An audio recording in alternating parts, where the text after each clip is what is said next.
Vamos lá, pessoal. Pajero Full HPE 2019.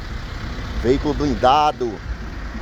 Blindagem na documentação do veículo, toda regularizada, tá? Apenas 31.600 quilômetros. Acabamos de receber em nosso pátio. Veículo top de linha, versão HPE. Rodas 20 polegadas de fábrica. Aí o carro realmente impecável. Como eu disse, só tem 30.000 quilômetros.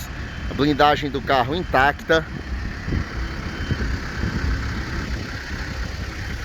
São 7 lugares, motor diesel, câmbio automático, tração 4x4. Vou mostrar a parte interna para vocês.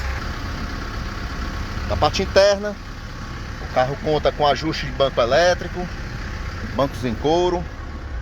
Como eu disse, são 7 lugares. Interno do carro impecável. Teto solar blindado também, tá? Veículo totalmente higienizado.